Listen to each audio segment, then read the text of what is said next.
All right, we're live. All right. So we'll go ahead and get this party started for the regularly scheduled meeting of the Lewiston Planning and Zoning Commission for May 8th, 2024 at 5:30. So first item on the agenda is the call to order. So that's done.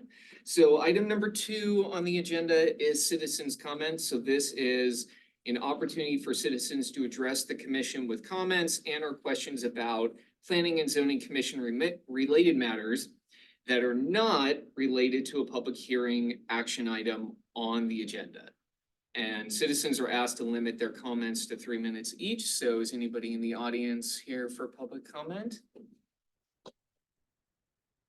I don't see any takers. Did we have anything emailed in, Dawn? Sure. Well, you received in the packets, everybody received it, right? Yep.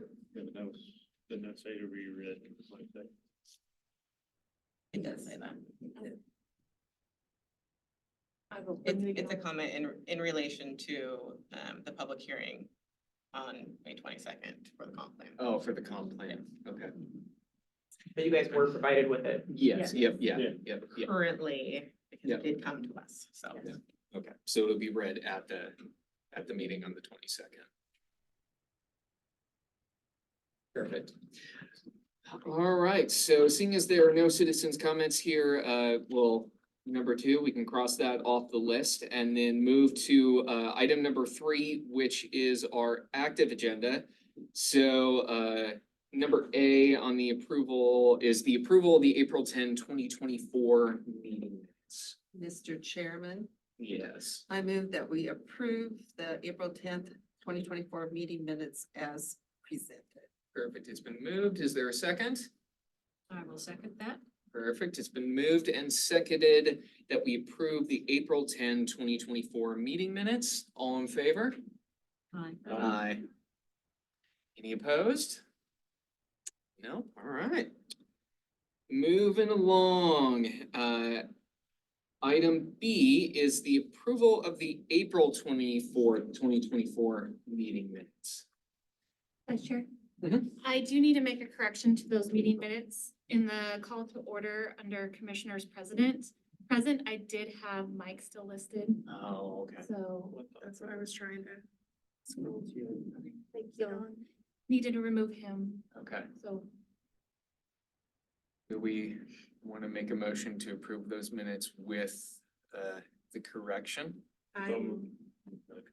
Make a motion to approve the minutes with the correction of Michael Bush being removed from the commissioners present. I'll second. Perfect, it's been moved and seconded with that correction. All in favor, say aye. Aye. Aye. and I am abstaining. It's fair, wasn't here. You're just partying.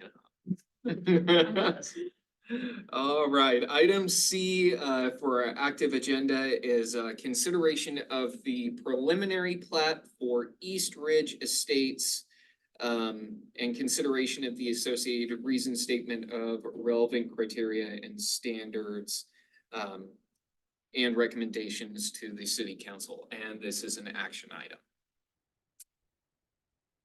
Commissioners, good evening. I'm Mark Wigan, City Surveyor, and I'll be presenting the staff report for the East Ridge Estates preliminary plat. So on the screen here, we have basically the GIS, the city GIS for the area. The preliminary plat of the East Ridge Estates subdivision proposes to plat approximately 28.3 acres of property into 26 development lots. This property, located in the Nez Perce Terrace, differs from most of the developments we see in the city of Lewiston due to the very diverse range of uses that are allowed by the Nez Perce Terrace PUD. Uses including low density residential, high density residential, local commercial, regional commercial, and business technology are all allowed by the PUD agreement. The applicant's current proposal includes almost 1/3 of the proposed development divided up for single-family residences on the south, which fall under the low-density residential designation. And the remaining 2/3 plus is set aside for one lot for a large multifamily development, which qualifies as high-density residential. Current plans for the multifamily development to the north include a mix of apartment buildings and multi-use townhouse structures that should yield around 280 residential units. The proposed subdivision is located south of Nez Perce Drive, and on here you can see Nez Perce Drive is to the north here, west of Gun Club Road, and so Gun Club Road would be over here, and north of the existing Scenic Crest residential development, and that's all of these houses down in here. In the aerial view, we can also see the Schweitzer Engineering Facility located just west of the proposed development. And this is this big white area you can see, that's the roof of their building, so. In the PUD, the Schweitzer Engineering Facility is classified as a business technology use, as I mentioned earlier, so that's just one of those other uses in this PUD. As is common in the Nez Perce Terrace, some of the property involved in this development has been subject to previous earth-moving activities to prepare the signature terraces for future development. The development proposal included a geotechnical report certifying the existing cuts and fills, and further development efforts will require construction plans designed by an Idaho licensed engineer. Next, we will look at some photos of the site at ground level. The first photo is taken from the southwest corner of the proposed subdivision and looks generally north. The open land of the proposed development is on the right, here in this field, and we can see the easterly edge of the Schweitzer Engineering Facility on the left, and that's just these little kind of light colored buildings you can see over here. As you can see, the land is open and relatively smooth and slopes moderately to the north and east. Next one. So photo number 2 is also taken from the southwest corner of the proposed subdivision, but is looking directly east along the south line of the proposed development. To the right, we can see the north end of the existing residential lots, which are these over here. And to the left, we can see the proposed development in the foreground, so in the green grassy area here. For photo number 3, I have walked east along the southerly end of the development to approximately the southeasterly corner of lot 13 of block 2. On the left, we can again see that existing residences from the Scenic Crest development up here. And based on where I'm at, if I look due west, I'm looking straight down the south side of the street proposed for Ironwood Court. So that's as that you saw in that first GIS photo with the overlay in yellow, that would be just looking straight west, would be straight down the south edge of that street actually. The proposed cul-de-sac for Ironwood Court would be about 150 feet out in front of me. So kind of in this area in the wheat here. And we can also see the Schweitzer Engineering Facility again, off in the distance, kind of on the right.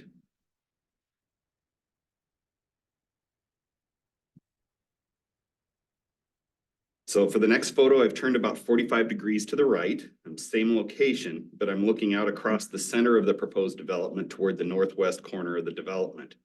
This photo gives a good representation of approximately the north line of the development area because of the proposed structures will basically all fall on top of the flat area. And that can kind of be identified, that flat area, by this green line where they've been cultivating it. So most of those structures will basically land in this area, and that pretty much delineates the north line of the development.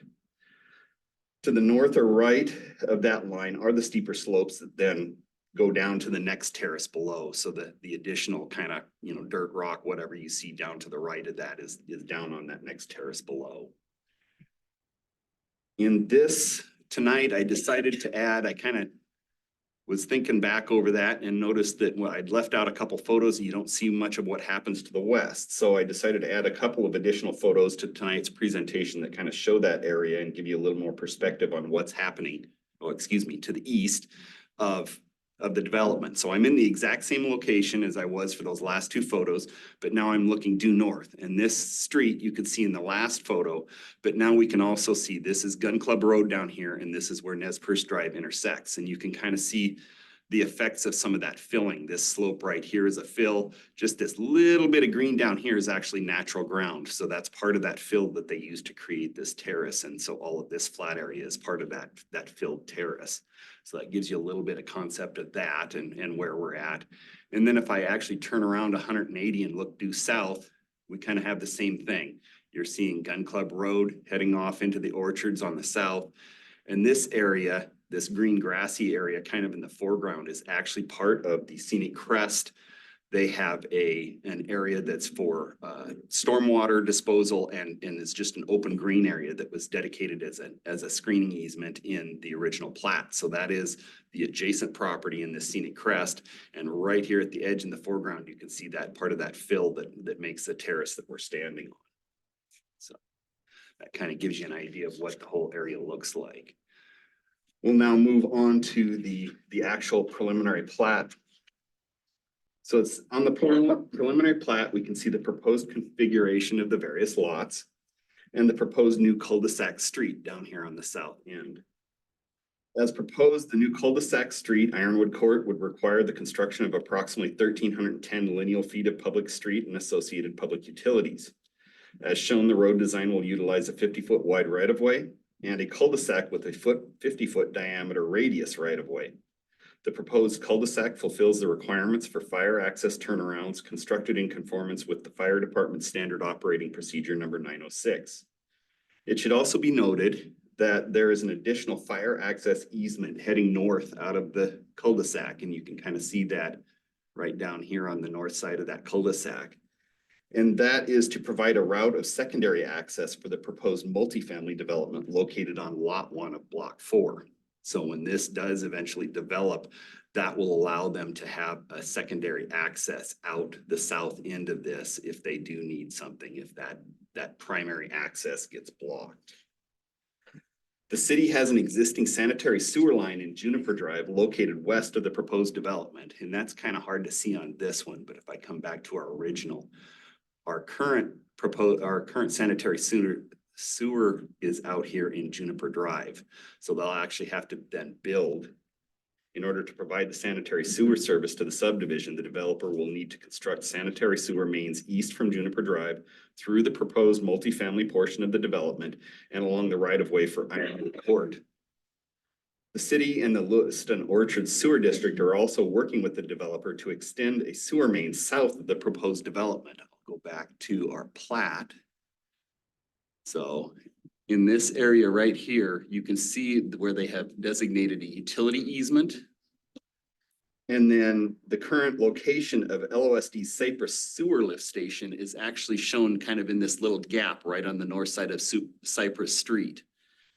And what we're hoping to do is extend then a line north along this gap in this easement and then north through this new utility easement and tie in with the sewer main that they're going to be constructing. And it is hoped that through this collaborative effort, the lift station can be eliminated and this section of the public sewer system can be converted to a much more efficient gravity flow system.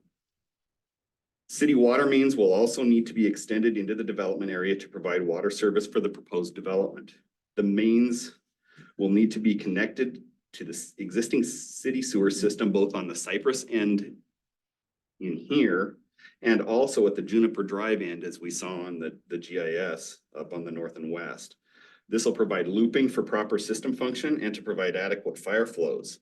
Since this connection will actually bridge two different pressure zones in the city's current system, the developer will also need to analyze the water system requirements and provide the appropriate pressure reducing valve equipment to maintain the system operation. City sewer and water mains which traverse the multifamily parcel will require individual public utility easements because this whole lot up here will actually remain one private parcel. So any of those private or any of those public mains that run across here will have to have separate easements. In addition to the city water and sewer, Avista Utilities, CenturyLink Lumen, and Sparklight have also confirmed their intent to provide utility services for the proposed development. As noted previously, the current zoning of the development area is planned unit development, and the configurations of the land and uses proposed adhere to the requirements established by the associated planned unit development agreement. The preliminary plat complies with the applicable requirements of the City of Lewiston Subdivision Code, City Ordinance number 32, and Chapter 32, and city staff recommends that the Lewiston Planning and Zoning Commission recommend to the Lewiston City Council approval of the preliminary plat of East Ridge Estates as presented. I have also included an example of a reasoned statement incorporating information from my staff report and this presentation within your packet, your information packet for your review, if you'd like to use that. And with that, my staff report is concluded and I'm available for any questions. Questions for Mark? One I was going to have was about access to the multifamily plot, but I think we have that in. Yeah, and actually, they do have, and you can kind of see on the plat here where it calls an access easement here. They actually are planning to do, and you can kind of see that Juniper Drive is already prepped for it. Their access is actually planned to come in here. And like I said, then there'll be a secondary for fire purposes, basically on this end. So that's what their plans currently state.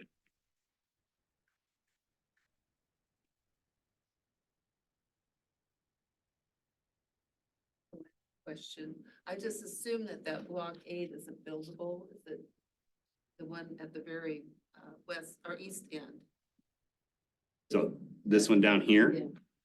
Yeah. It technically does have all the requirements to be buildable.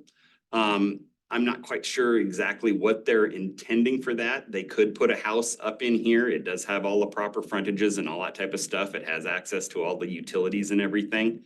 I'm, like I said, it is a legal buildable lot just because it has all those frontages and meets all the requirements, but it is a little bit different configuration, so they may be planning on keeping it for other reasons, but that hasn't been expressed as of yet.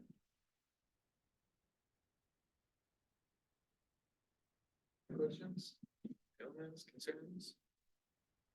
All right, well, considering that, I would take a motion to move forward or not move forward with the recommendation of the preliminary plat and associated reason statement to the city council.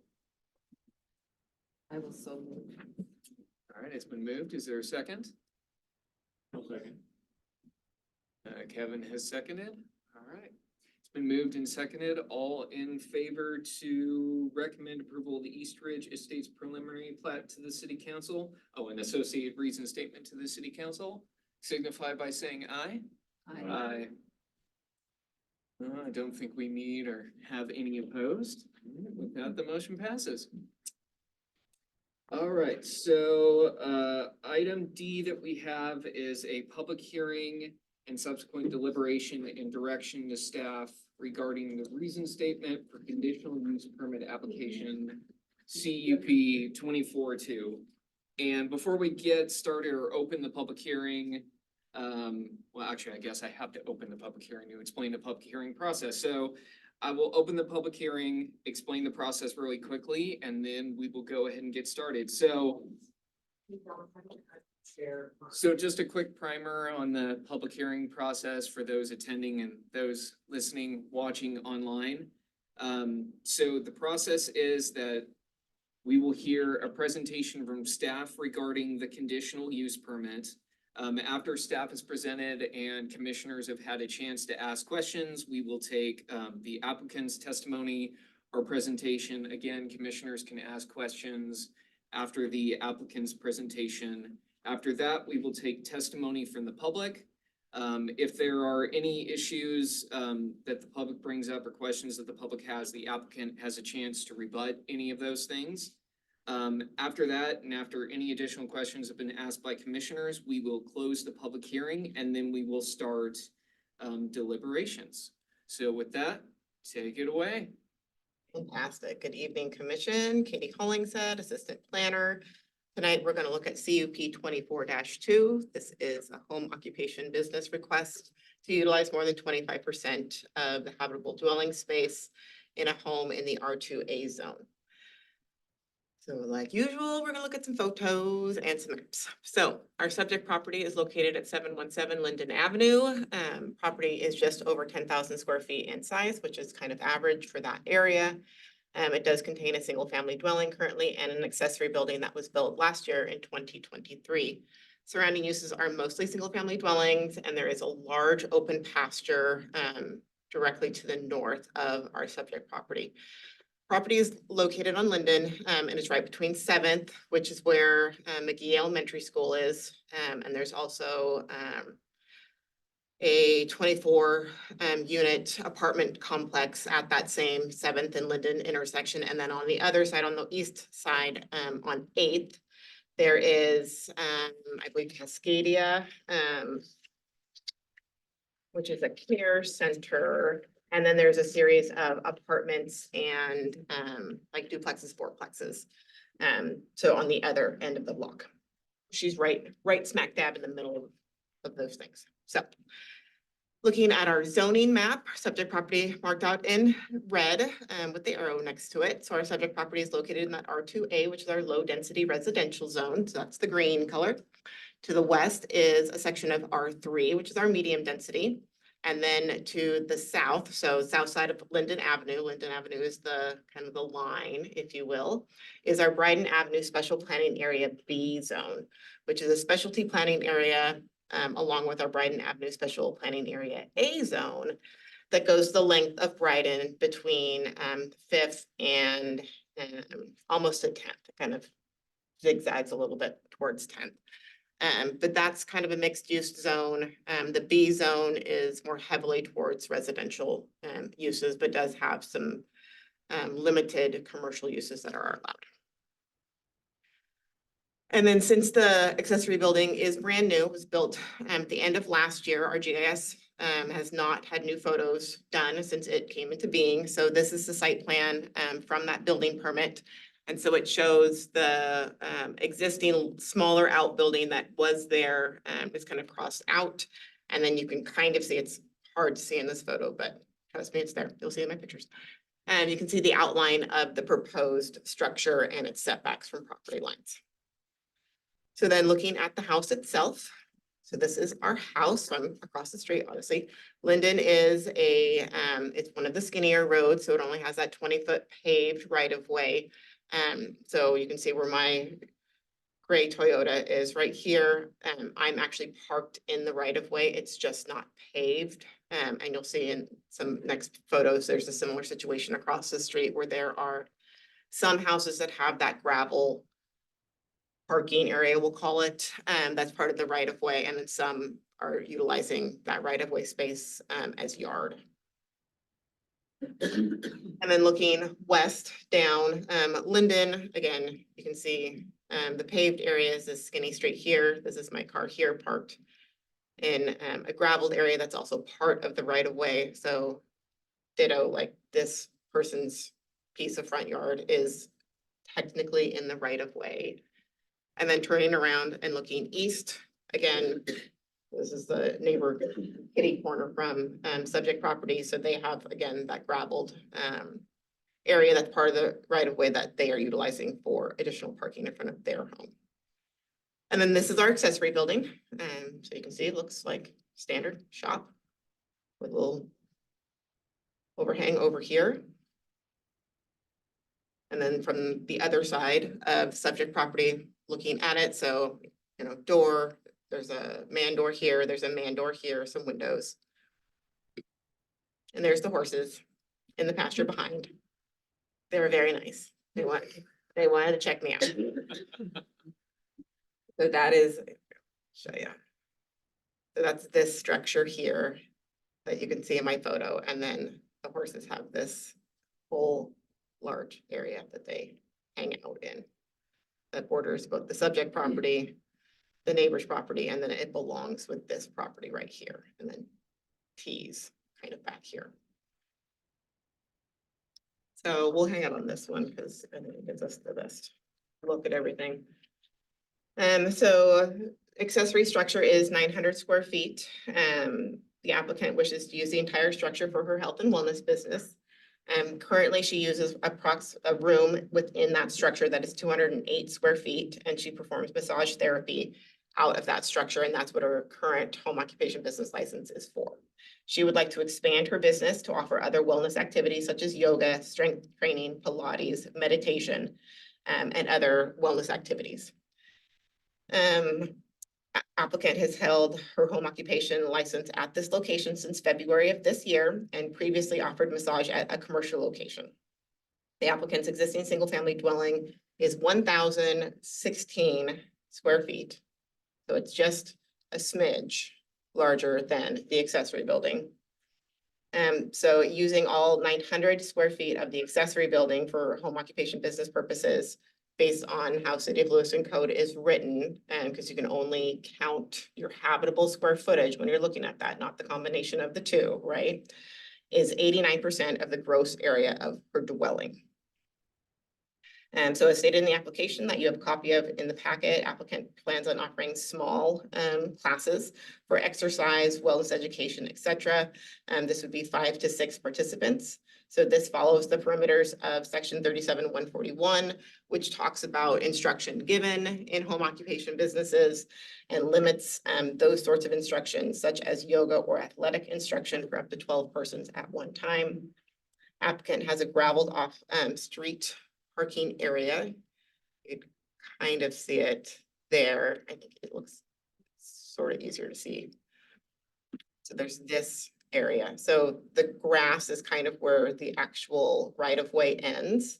And I measured out this section and you could do 4 cars tandem. And then there's also the little section in front of the building itself where she could park her personal vehicle, leaving all 4 of those spaces available for people to attend a class. Our off-street parking code does not specify parking requirements for either massage therapy or athletic instruction. The closest you come to is a gym. Don't know that we're gonna classify this as a gym. I mean, you could if you wanted to maybe, but the code does not give direction under what is required or would be considered appropriate. So that's for the commission to decide. And like I said, Linden Avenue is a narrow street. It has a right of way of 30 feet with a paved area of about 20 feet. So where my car is sitting is about 10 feet wide, same thing. It kind of goes on, as you saw, there's some back and forth where some people have that gravelled area in front of their houses, some people don't. And you can see on the GIS, you know, it's kind of back and forth. One of those beautiful things of living in the orchards, right? Linden is designated as a local road. 7th Street to the west, like I said, does have kind of higher traffic items on it. And it is considered a collector street. Same goes for 8th Street to the east, also considered a collector street. And then Bryden Avenue is 1 block to the south, and it is an arterial. Subject property, like I said, is flanked on both sides, east and west, by single-family dwellings, is bordered to the north by that large pasture. If I remember right, that pasture is almost 2 acres in size. There is a large site of screened hedge between the accessory building and the neighboring property. Single-family dwelling on the west, so 715, is actually pretty far away. So this house over here, like their garage, pretty far away from where the accessory building is. So while these folks are closer to it, they also have big hedges between them and the building. And these folks are much farther away from it. And then the pasture to the north, like I said, provides approximately 195 linear feet before you get to the closest building up here to the north. So just things for the commission to think about, because although the proposed uses are probably not going to be loud, commercial uses in general are considered a lot of times to be louder than residential uses. So something for the commission just to consider. But there is, like I said, 195 feet going this way, quite a bit of space between the building and this neighbor. And then there is the site obscuring bushes on that wall of the building to the neighbor directly to the east. Applicant states that 1 to 2 classes would be offered per day, approximately 1 hour in duration. And those would be between the hours of 7:30 a.m. and 6:30 p.m. Applicant states that the number of classes is kept low to reduce the amount of additional traffic generated, reduce that impact on the neighborhood. The application did not say how many days a week she would be offering classes, so that would be a question for the applicant. She is here to present. And other than that, I would stand for questions. Questions for Katie? So it's not really a question, but I just assume that this conditional use permit just goes toward the applicant, not to the property. Correct. This type of conditional use permit is specific to the applicant. It's not one that carries with the land like other ones do.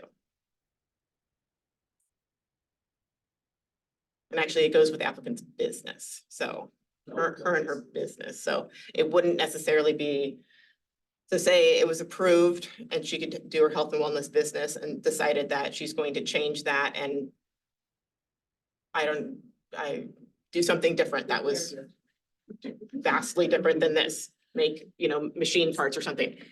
It wouldn't transfer to that. It would be for this type of business at her location. It is specific to the request. It's not one of those blanket sorts of things. No machine shop. Yeah. All right, if there aren't any more questions for Katie, then we will have the applicant come and just provide us any additional information on the proposal. No, that's okay. And we'll just need your name and city of residence for the record. Okay. Oh, Loretta Ty, 717 Linden Avenue. There you go. But, some of you guys. I know, but you'd be surprised. Some people don't tell us, so we have to remind them. Some people that probably know who I am. Yeah, I'm just looking to do some classes for my clients. I'm actually a medical massage practitioner. I've been doing massage for 26 years. I work with physicians, chiropractors. I just choose to run my own practice. So I've had extensive training in retraining muscular anomalies, different things. If you're coming out of physical therapy and you feel like you need more help, then these are the classes that I offer. They're not Group X classes. They're focused on what healing needs to go on. Pilates, core strengthening, these kinds of things, balancing the body. So that, do you have any questions for me? How many days per week? Right now I'm looking at just 2 morning classes a week and then 1 educational class probably on Fridays. And those would just be in the morning. I'm thinking of probably about 8:30 to 9:30 before my day starts, so. How loud do they get when you're using them? Depends on how loud people laugh. It's better to laugh than cry. We leave that for her fitness instructor. So. Do you play music like during these classes or? Sometimes, but it's not loud. Like, you can see on the accessory building that I have a large door. Some days that will be open, but, and I've talked to most of my neighbors and they are okay with it, They want to know when the open house is, so. But, yeah. I do play music, with Pilates or something like yoga. That music is not loud and we're meditating, breathing. I guess their breath could get loud. Are there any other questions? Looks like it. All right. Yep, thanks, Loretta. Yeah. All right, is there any testimony from the public regarding this public hearing? Yeah, my concern is kids. Just come up to the podium, just state your name, your city of residence. We don't need your specific address. Monica Chanel, and I live on Linden. My concern is the kids that walk down that street to go to school. There's a lot of people that don't drive the speed limit. They're not paying attention, and they're little kids. My roommate's kids, one of them actually walks down to McGee at 7:15 in the morning. So he has to catch a bus by 7:30. So if he leaves at 7:15, he's still walking down that street. If she starts her first class at 7:30, they're gonna be driving by my roommate's kid. I am more concerned with kids. I was a scout leader for many years, so I know kids. They don't pay attention to cars. That's my concern. I know you probably don't know how people drive. No one knows how everybody drives. My concern is my roommate's kids. They have 3 kids. So I would say no to this. I don't run a business. I'm a receptionist. I know you want to earn money, make money. Everybody does. But my concern will be the kids that walk down that street and they're walking from 7:15 until at least 9:30, depending on if they're running late to school or if they have to catch a bus. That's my concern. It is a narrow street. Can I rebut that?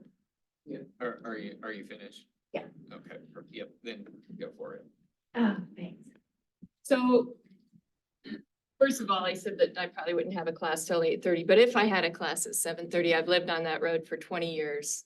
Nobody's driving at 7:30 in the morning, 40 or 50 miles an hour down the street. I've seen the kids. I would be more concerned about the guy that used to hang up the squirrel tails in his driveway.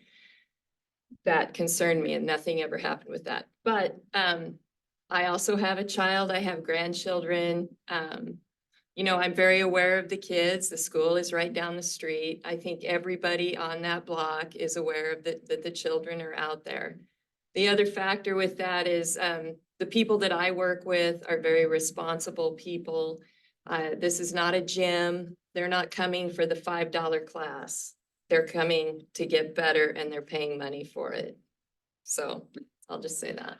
And, you know, I appreciate, you know, you coming and standing up for your friends' children or whatever. They're my godkids. Yeah, well, I I stand up love for them my more than kids anything too. in the world. Kathy has a I question. have a question. Okay, so, well, back to that picture, you have some cars parked in your driveway. Do they have to back up into the road to get out, or is there a turnaround so they can go out forward into the Linden? No, they would back out They would if back they out. pull into the driveway. Yeah. Or they could park there's 3 parking spots right there in front of my house where they don't have to. I have older clients that don't want to pull in there. They want to pull right up in front of the house. So they pull in, they pull right back out on the road. You bet. Any questions? Doesn't look like we have any, so with that, and there being no further questions, I will close this public hearing and then we will discuss the relevant criteria and standards. Pull up my cheat sheet that I have on my computer here. I have to find it.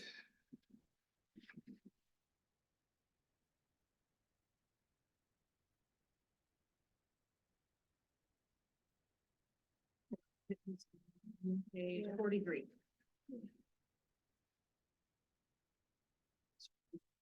Well, I was gonna type, I'm typing in the number, but. Speed scroll, speed scroll. All right, so the relevant criteria and standards, so you're probably fairly familiar with the list, but I'll just read down the list. And I think how I will do this, I'm gonna copy Cindy a little bit on this and just ask the question, then have every commissioner kind of go down the list if you have anything to add. And we'll start with you, Maureen. So number 1 on the relevant criteria and standards is the proposed use will or will not result in conditions that will tend to generate nuisances such as noise, dust, glare, vibrations, and odors, or if so, any anticipated nuisances will be appropriately mitigated. I would say that the proposed use will not result in conditions that will tend to generate nuisances. We've addressed the noise issue. I think aesthetically, everything is built to fit in with the neighborhood. Obviously, per Katie's report, saying that there's parking for at least 4 vehicles. If the applicant were to park back behind, that lots of people have gravel parking. And then, where the applicant had added that there are 3 parking spots out front. Based on the number of people she has planning to attend, I think that more than amply handles the parking situation, so. I don't think there's anything else that needs to be addressed there. Kathy, do you have anything to add? Any additional thoughts? Nope, none of them. I think they're fine. Yeah, I agree with both, Yumo and Kathy. I will also add, I don't think it will not result in conditions that will tend to generate nuisances.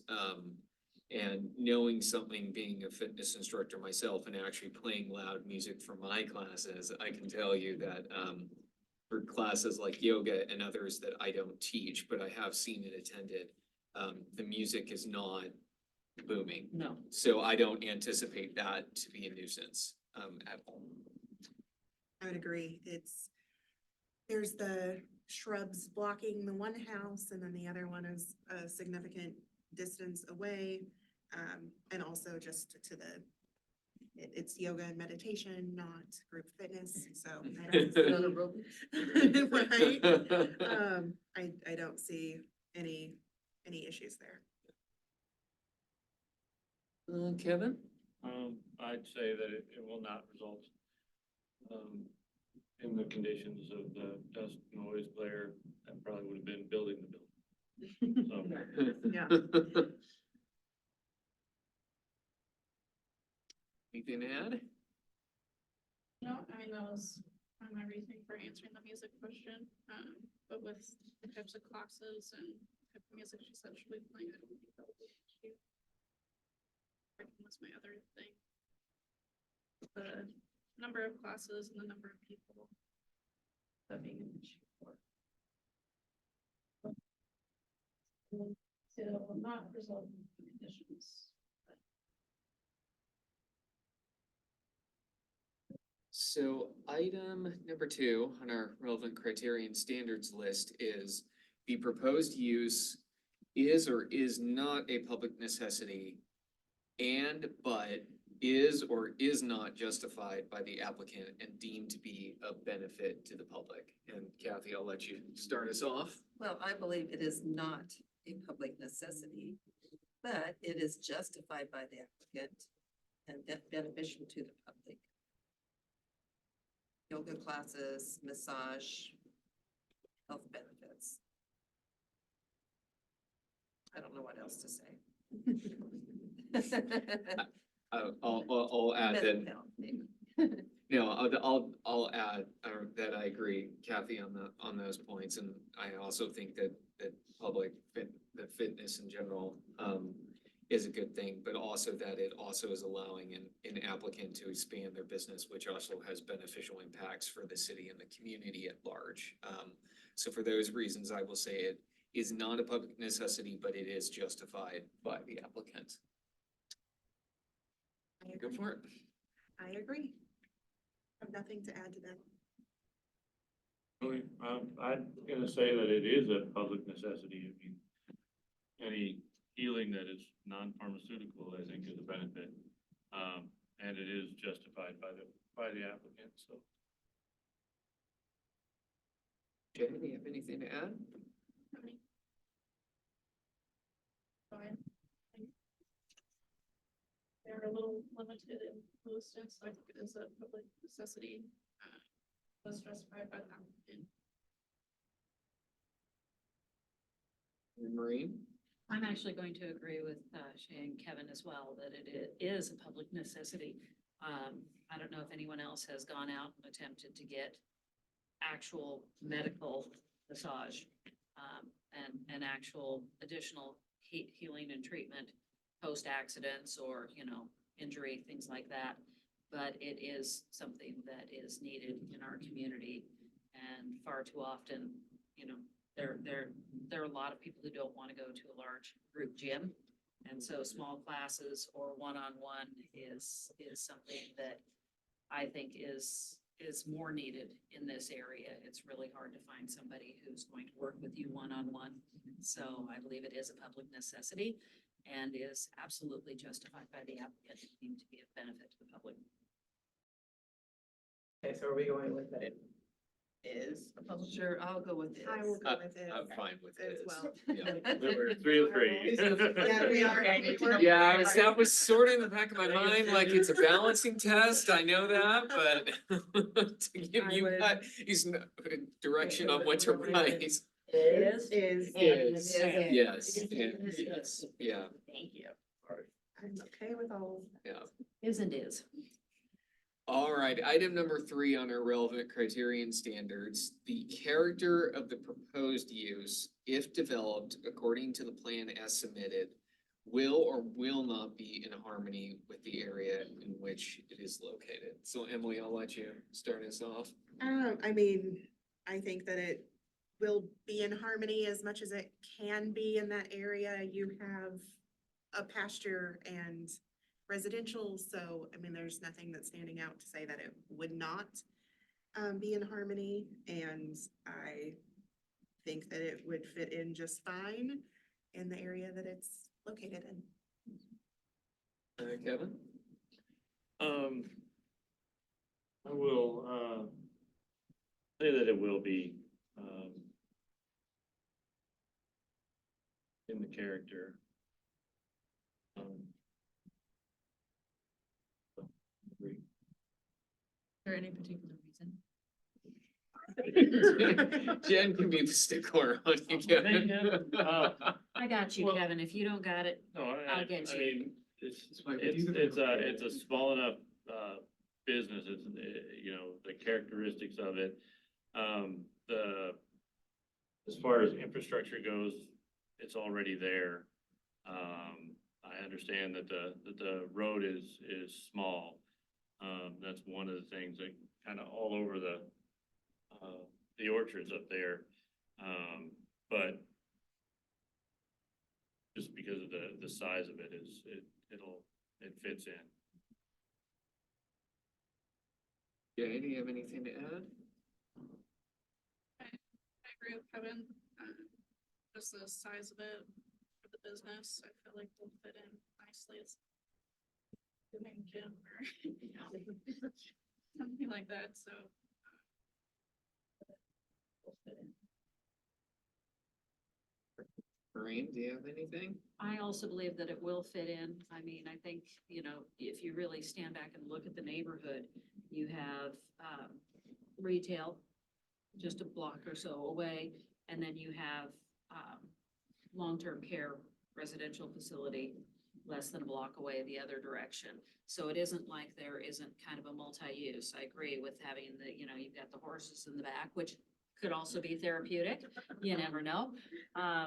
But you know, that is kind of a mixed area as far as residential, commercial application, obviously the educational and then the pasture, which is very common in the orchards to see multi-use within a very small area.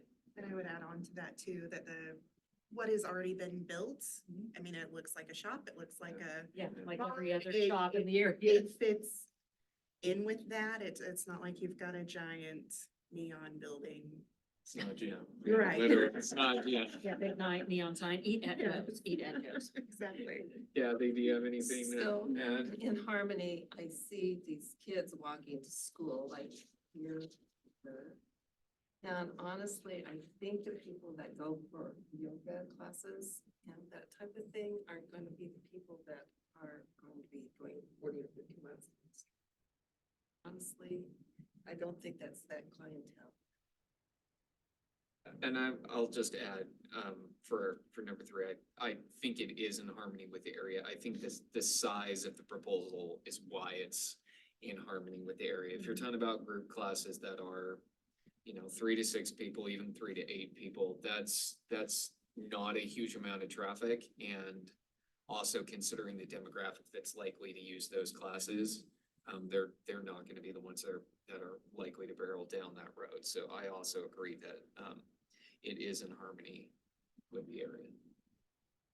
So item number 4 on our relevant criteria and standards, the proposed use will or will not endanger the environment or the public health, or safety. And I think I'll actually start this one off and say that I do not believe it will endanger the environment or the public health and safety. And I primarily say that because of the type of use that is being proposed. It's not welding, it's not a gym, so what's gonna be used in the conduct of this business is not generally going to cause any danger to the environment or the public. Emily, you can start us off again, sorry. I would agree to all of that, and then plus what you said before about the clientele and it being yoga, it is not a gym, it's very important to realize the distinction of the size of classes and the type of people going into those classes, and I do not, and I believe that it will not endanger the environment or public health or safety. If anything, it will enhance public health. Kevin? So, I mean, I've certainly heard the concerns of the neighbor, as far as the size of the street and kids going to school, and I take that very much to heart. As I stated earlier, I mean, I've experienced some of the driving on some of the smaller roads in the orchards. But that being said, that is not necessarily the responsibility of the business owner. The type of clientele that has been described and the type of business that she has described that she's gonna have does not attract those kind of drivers. My mother-in-law lives just off of Cedar, and I've seen some of those people drive down Cedar, and I've advised my daughter not to drive down Cedar. Coming from the high school and all that stuff, but, Yeah. just because, and you know, if there are issues, then I think that would be an issue for the police, law enforcement. And I believe that it sounds like the applicant has heard that concern and would stand on the side of the neighbor in the event of anything, so. With all that being said, I know that was a long way to get to, it will not endanger you, so sorry about that. Jay, do you have anything to add? Don't really have anything to add. I also heard the neighbor, and that was one of my first thoughts while reading through this was, you know, what will additional cars do? And there's a school right there. But again, it's kind of an issue that's all over the orchards. Kind of beyond what one person has control over. So I think with the size of the business and clientele, I don't think that this will endanger the environment. Do you have anything to throw in there? I would add a couple of points. Number one, the applicant has made it very clear that the mass majority of her business will be singular clients coming for appointments. So, I mean, she's talking 2, maybe 3 classes a week that would have, you know, an increased traffic flow. Otherwise, it's just one person coming and going for an appointment. The other thing I would add is that having lived in the orchards for quite a while now, I would be more concerned about the traffic flying up and down 7th and 8th than I am these really narrow streets. It's usually the, you know, I live just off of Burl, and It's Burl. it's Burl Yeah. that, you know, that you have to worry about, or it's Brighton, or the crossing of 7th Street, because I've seen the cars go flying down 7th. And as a mom and a grandma and having kids, you know, I mean, I've got littles that when I get home from work, I've got grandchildren that are dropped off at the Boys and Girls Club, and then they walk to my house. And I'm always more concerned with them crossing Burl than walking down the small side street that I live on, so. Kathy? I really don't have anything to add. I just always worry about people backing out of driveways and not looking, but I think that's just something that needs to be personal. I have to back out of my driveway where I live. My radar is always up and I have that little screen on my thing. But don't depend on You know, and back into your driveway too. Yes, I could back into my driveway. Yes. That's not very bad. And And then lastly, item number 5 on our relevant criteria is. Oh, yeah, there are 6, all right. Item number 5 on our relevant criterion standards is the proposed use will or will not be in substantial conformance with the comprehensive plan. So Kevin, I will let you start us off this go around. Wait, I'm gonna say that it will be in substantial conformance with the comprehensive plan. Referencing section 37-141, number 3. I mean, it's under the conditional use permit. Katie, pointed that out earlier, but, you know, it's got, it allows for dance, yoga, athletic instruction up to 12 people. So that would be why I would say that it will be in conformance. Okay. I agree with Kevin.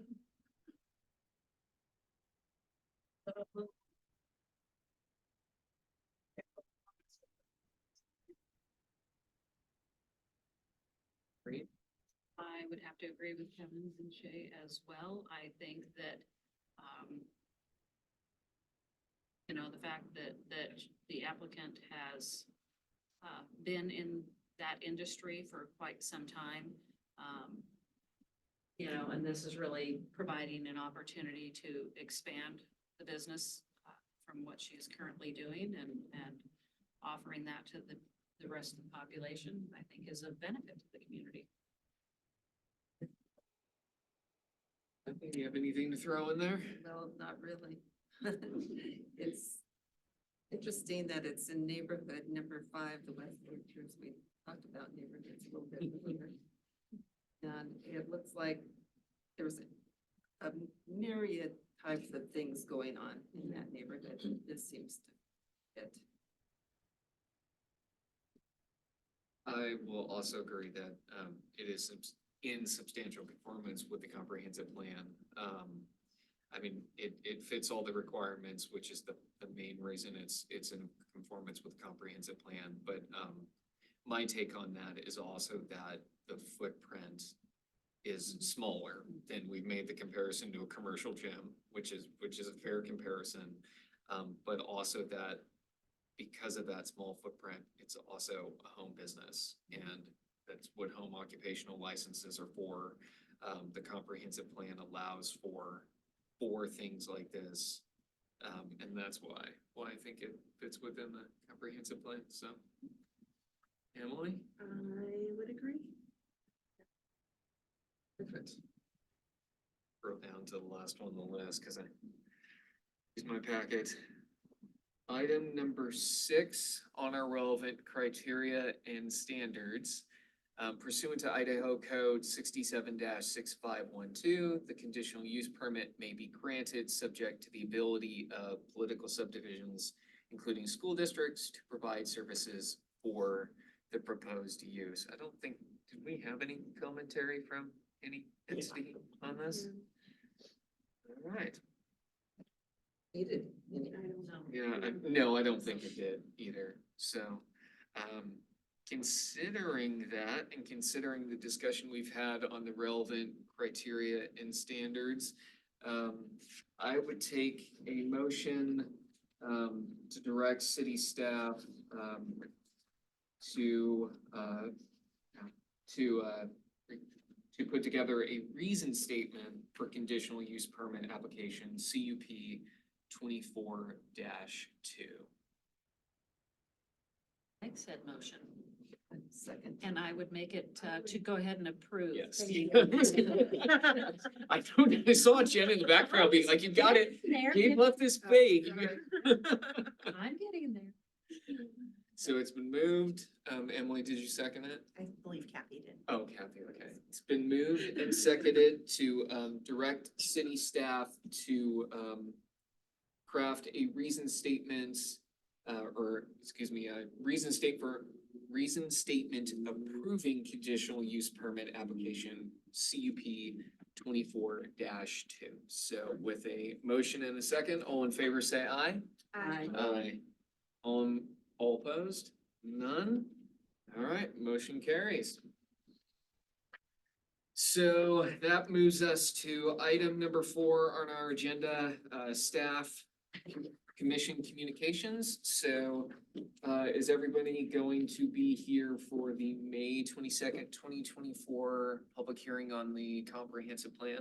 Yes. Or is everybody planning to at least? Yes. Perfect. And then Katie, do you have anything for us? Nope, that's it. That's, we have not received any other applications thus far, so that'll be That's a the plan. entirety of that meeting. Will be this reason statement coming in front of you for approval and then, that public hearing for the comp plan. So will that just be the consultant and then just the commissioners? Yes. Okay, Yeah, so similar, but like a more detailed Okay. presentation is my understanding. okay. Kind of going through things a little deeper since this body has spent more time with it than the council has. Okay. So gonna be held here. Perfect. That's all I have. That's item number 4. So item number 5, I think, is everybody's favorite item, adjournment. So I will take a motion to adjourn. I so move. I'll second. All right, moved and seconded. All in favor, say aye. Aye. Aye. All right. I don't think I actually have to ask